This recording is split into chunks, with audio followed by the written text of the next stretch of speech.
का साथियों स्वागत है आपका ईपीएस 95 मिनिमम पेंशन बढ़ोतरी के एक और वीडियो में। साथियों आज ईपीएस से जुड़ी एक महत्वपूर्ण इन्फॉर्मेशन साझा करने जा रहे हैं जो जुड़ी हुई है ईपीएस 95 मिनिमम पेंशन बढ़ोतरी 7,500 के साथ में जो डीए की मांग हो रही है उसको लेकर। जी हाँ साथियों, यहाँ पर आप देख सकते हैं कि बहुत ही सुंदर और बहुत ही इम्पोर्टेंट मैसेज प्राप्त हुआ है एक पेंशनर के द्वारा, जो लिख रहे हैं कि इन्फ्लेशन रेट किस तरह से बढ़ रहा है और हमारी जो पेंशन किस तरह से जो अभी मिल रही है वो डिक्रीज़ होती जा रही है महंगाई दर के कारण में। तो इसी को लेकर यहाँ पर यह इन्फॉर्मेशन साझा की जा रही है। यहाँ पर देखिए आप, ये लिखा हुआ है कि if the inflation rate is 5% and you have 100 rupees, after 1 year 100 rupee will be worth about 95.24।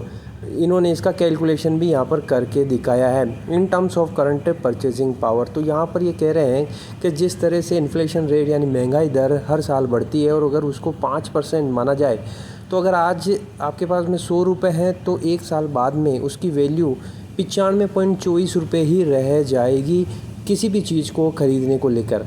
आगे ये लिख रहे हैं कि the value of pension under EPS 95 is being reduce according to the inflation, hence should consider DNS relief, but it is denied by just stating the corpus fund of EPS 95 is being maintained by a trust, hence DNS relief is not eligible.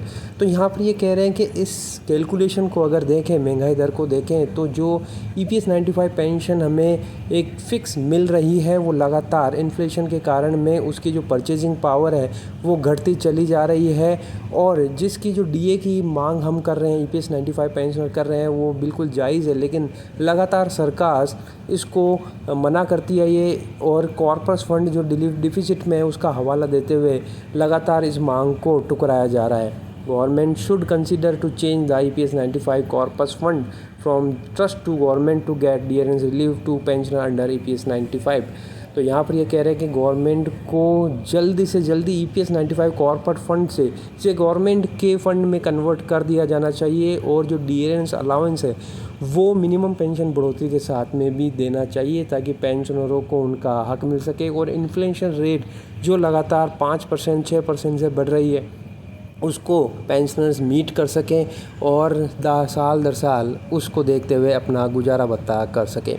तो साथियों इसी को लेकर commander Ashok Rawat ji NSC के banner तले DA की भी मांग कर रहे हैं कि जो मिनिमम पेंशन बढ़ोतरी है वो 7,500 तो की जाए, लेकिन इसके साथ में डीए भी जोड़ा जाए ताकि हर साल जो महंगाई दर बढ़ती है उसके हिसाब से पेंशन भी बढ़ोतरी हो। इसी को लेकर लगातार संघर्ष जारी है, लेकिन अब देखना होगा कि सरकार कब इस पर फैसला सुनाती है। तो साथियों एक बहुत ही शानदार ये मैसेज था जो आज आपके साथ में मैंने शेयर किया, क्योंकि काफ़ी इन्फॉर्मेटिव था और मुझे लगा कि आप लोगों के साथ में शेयर करना चाहिए।